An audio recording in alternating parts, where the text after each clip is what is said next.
Assalamu alaikum. Bonjour à tous.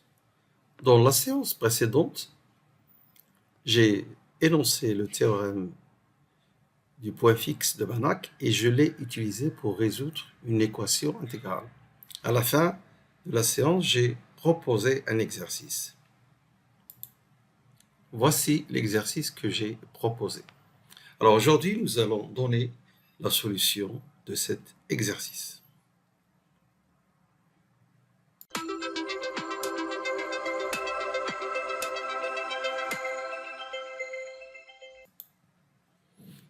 Alors je rappelle d'abord le théorème du point fixe, donc un espace métrique ED complet et phi une application K contractante.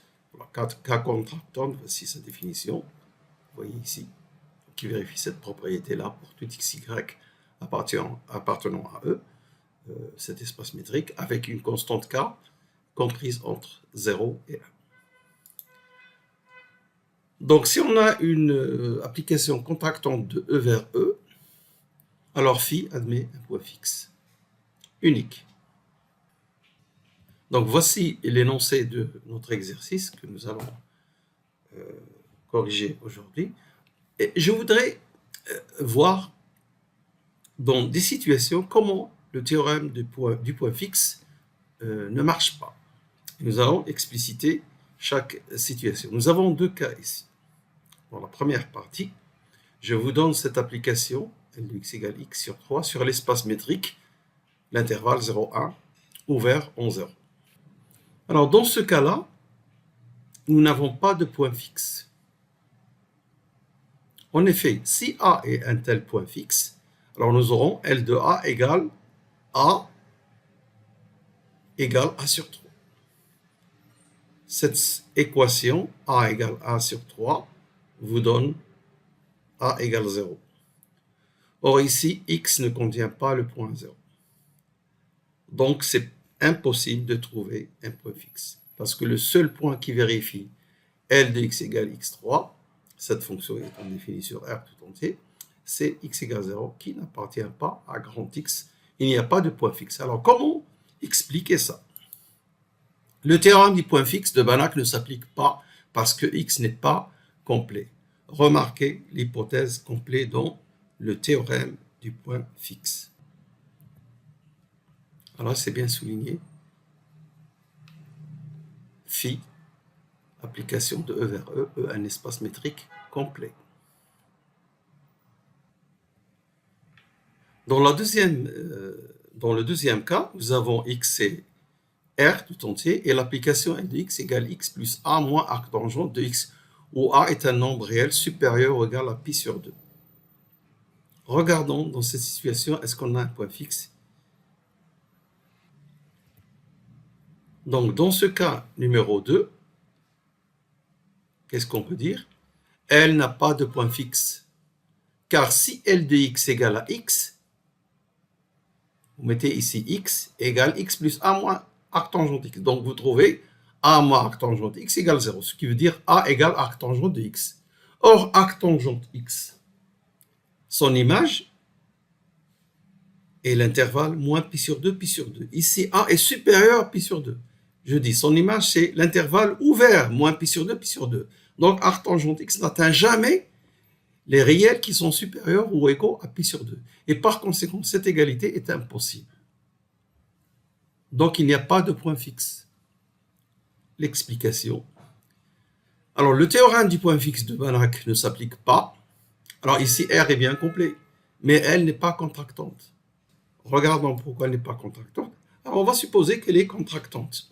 Donc, il existe K compris entre 0 et 1 strictement, tel que L de x moins L de y, ça c'est grand L, L de x moins L de y est inférieur à K, valeur absolue de x moins y.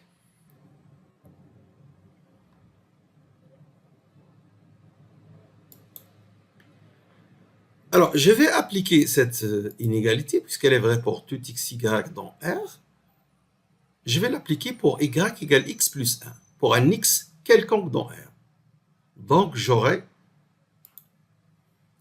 L de y moins L de x ou L de x moins L de y, puisqu'on met la valeur absolue, c'est la même chose. Donc L de x plus 1 moins L de x. Alors c'est quoi ça? Quand on fait la différence, L de x plus 1, voici la définition de L de x. Donc vous mettez x plus 1 plus 1 moins arctangent de x plus 1. Vous retranchez L de x qui est x plus 1 moins arctangent de x et vous trouvez donc ce qui est entre parenthèses, c'est ça. Après simplification, donc remarquez qu'ici il y a les parenthèses, c'est-à-dire ici moins arctangente de x plus 1. Et si vous voulez enlever les parenthèses, c'est plus arctangente de x.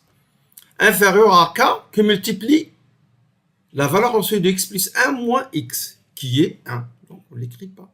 Ceci est vrai pour tout x. Alors, quand on voit cette propriété-là, on pense au théorème des accroissements finis. Ceci est égal à un certain 1 sur 1 plus cx au carré, avec un cx compris entre x et x plus l'infini. Donc pour tout x, j'applique le théorème des accroissements finis sur l'intervalle x, x plus 1. Et il existe x appartenant à cet intervalle qui vérifie. Il existe cx, je le mets cx parce qu'il dépend de cet intervalle, qui vérifie cette égalité. Alors maintenant, je vais remplacer ici par ça. Je vais avoir la valeur absolue de 1 moins 1 sur 1 plus cx au carré. Alors ça, c'est positif puisque ça, c'est plus petit que 1. Donc sans mettre la valeur absolue, est inférieur à k. Ce qui donne une contradiction. Pourquoi? Parce que lorsque x tend vers l'infini, cx qui est entre les deux, il va tendre vers plus l'infini également. Et donc ici, ça va tendre vers 1 sur plus l'infini, c'est-à-dire 0. 1, alors on obtient 1 inférieur à k, inférieur strictement à 1. N'oubliez pas que nous avons supposé que L est contractante, donc k est inférieur à 1. Alors ça, c'est une absurdité puisque entre 1 et 1, on ne peut pas inclure strictement un autre réel. Donc, on a une contradiction. Donc, elle n'est pas contractante et ceci explique pourquoi on n'a pas trouvé de point fixe pour cette application. Alors, ces deux petits exemples, ou contre-exemples comme vous voulez, montrent juste la nécessité de vérifier que toutes les hypothèses sont réalisées.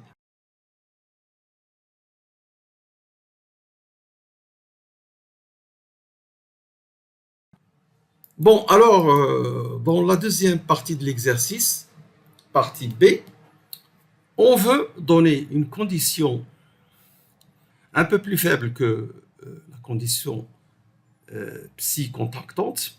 Donc ici, il n'y a pas un cas, il y a juste inférieur à 1. 1 n'est pas inférieur à 1 strictement, donc ce n'est pas contractante. Mais on donne une hypothèse supplémentaire que X est un compact, est un métrique, un espace métrique compact de Rn muni d'une certaine norme, sans la définir cette norme. Montrer que dans cette situation, on a un point fixe et il est unique. Regardons la solution.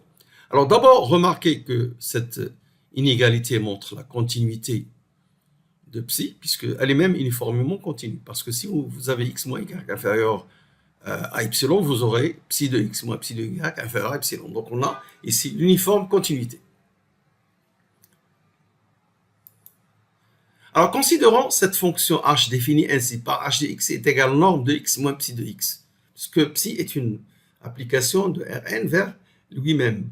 Donc x moins psi de x, on peut la calculer, et on calcule sa norme, on définit ça égale à h de x. Cette fonction h est une fonction continue.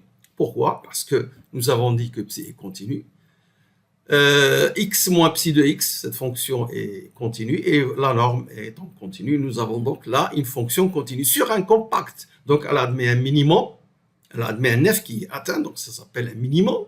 Ce m, donc, est un f atteint. Donc il existe un a dans grand X qui réalise m égale a moins psi de a égale le minimum de x moins psi de x, c'est-à-dire le minimum de h de x sur tout le compact x. Bon. Ce petit m, il peut être nul ou bien il peut être non nul. Alors, ce que nous allons voir, c'est qu'il est non nul, c'est qu'il est nul, pardon. Alors, on va montrer que m est nul et Et s'il est nul, ça veut dire que A égale psi de A. Et donc, on a un point fixe. Pour l'unicité, on va voir. Donc, on va montrer que m égale 0. Pour cela, nous faisons un raisonnement par l'absurde et on suppose que m est différent de 0.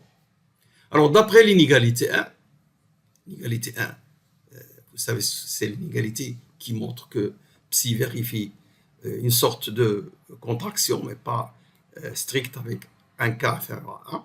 Alors, on va la rappeler, cette inégalité, pour qu'il n'y ait pas de doute. Voilà l'inégalité que vérifie psi. C'est ça. Supposons que m est non nul. Ça veut dire quoi? Ça veut dire que A est différent de psi de A.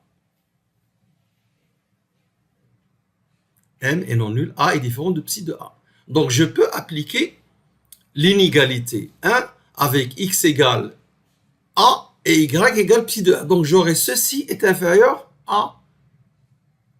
alors ça joue le rôle de x, ça joue le rôle de y, donc c'est inférieur à x moins y, c'est-à-dire A moins psi de A.